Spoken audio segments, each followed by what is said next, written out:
Halo, assalamualaikum. Jumpa lagi dalam channel Tingkai Narasi. Terima kasih buat sahabat-sahabat yang sudah klik video ini. Semoga teman-teman semua yang sudah subscribe, semoga diberi kesehatan, keberkahan, dan kesuksesan dalam menjalankan ibadah sehari-hari. Ya, kali ini saya akan mengulas sebuah informasi yang sedang ramai diperbincangkan warganet ya, yaitu kasus Ustadz kita, Ustadz Abdul Somad atau UAS terkait dengan deportasi ataupun dicegalnya masuk ke Singapura. Ragam tokoh memberikan tanggapan statement yang ya bermacam-macam ya. Ada yang pro, ada yang kontra. Itu merupakan sebuah yang wajar, yang lumrah di era saat ini ya. Apalagi media-media sosial sekarang sudah menjadi seolah-olah media mainstream. Media sosial, Facebook, Twitter, YouTube sudah menjadi media mainstream, di mana masyarakat sudah mudah mengakses informasi ini. Nah, kali ini saya akan membicarakan tentang sebuah komentar yang cukup menyejukkan, dan ini datangnya dari sosok pendeta Gilbert. Nah, memang pendeta satu ini cenderung memberikan ceramah-ceramah pidatonya dengan suasana yang sejuk dan juga intonasi nada yang apa namanya, yang merdulah, santai gitu. Nah, pendeta Gilbert ini juga sempat viral ya terkait mengomentari tentang MotoGP di Mandalika ya. Tapi bukan MotoGP-nya yang menjadi komentar beliau, yaitu terkait dengan aksi pawang hujannya. Nah, ketika dia mengomentari pawang hujan itu banyak juga ragam netizen yang mengomentari pendeta satu ini. Ya, kali ini pendeta Gilbert ini mengomentari ceramah UAS, tapi justru menjadi penyejuk di antara kita umat antara beragama, khususnya Muslim dan Kristiani. Ini adalah sebuah semangat yang ditumbuhkan antara perbedaan agama agar kita bisa menyikapinya dengan bijak, karena perbedaan itu sesuatu yang lumrah terjadi di kehidupan ini. Sekilas saya akan memberikan informasi terkait kasus UAS ini, yaitu UAS ini dicekal ataupun dilarang masuk Singapura karena tuduhan ya.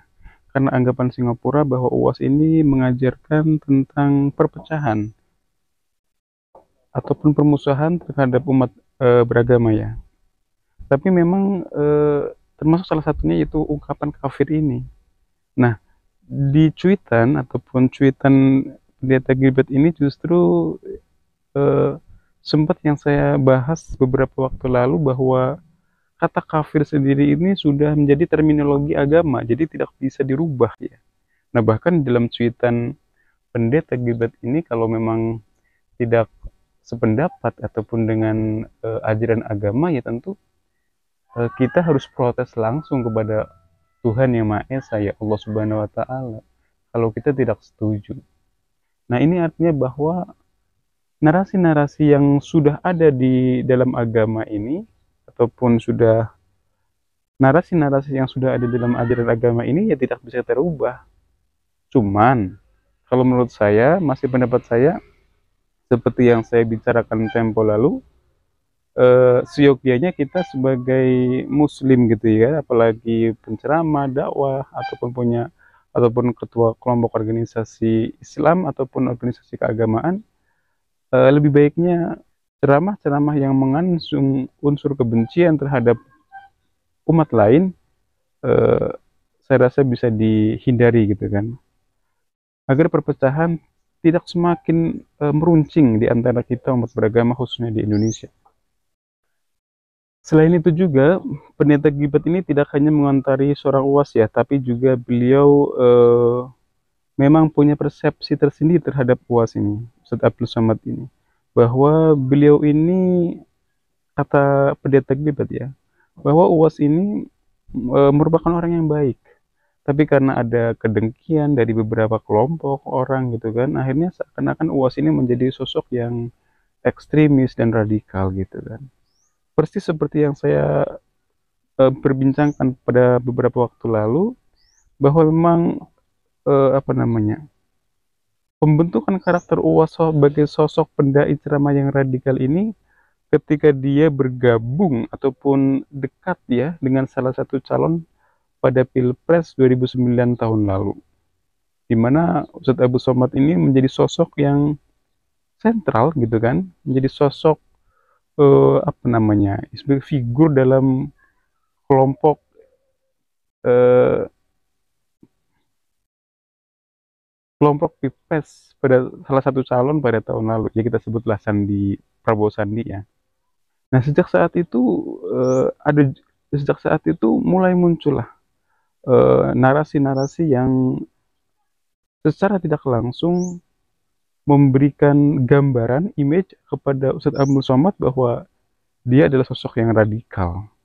Karena pada Pilpres 2029 lalu memang unsur agama itu sangat mendominasi politik di Indonesia. Bahkan efek dari itu semua masih kita rasakan hingga saat ini.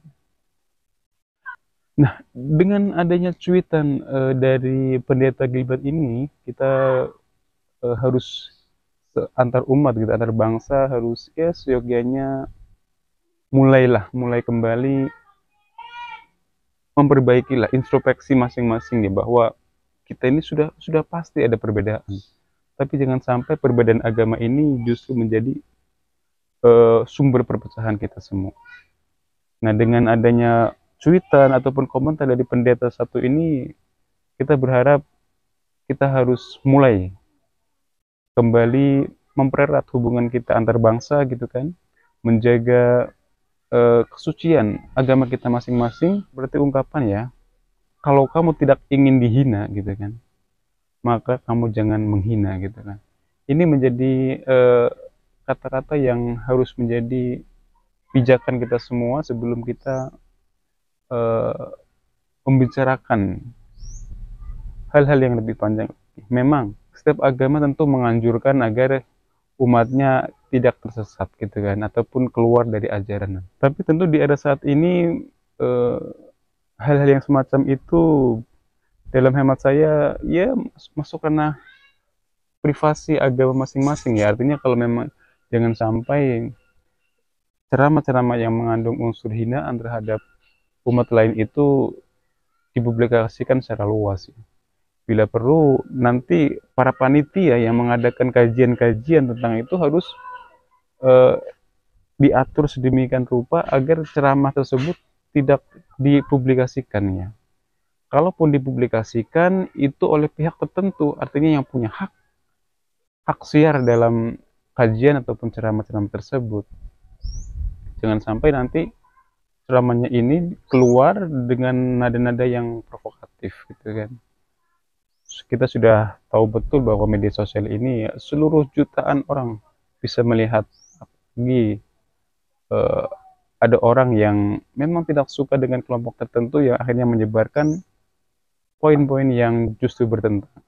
Mudah-mudahan dengan komentar Pendeta Gilbert ini kita menjadi lebih dewasa lagi dalam beragama, tentunya juga khususnya kita sebagai berbangsa yang secara tidak langsung kita bersinggungan dengan umat-umat yang berbeda dengan kita sendiri.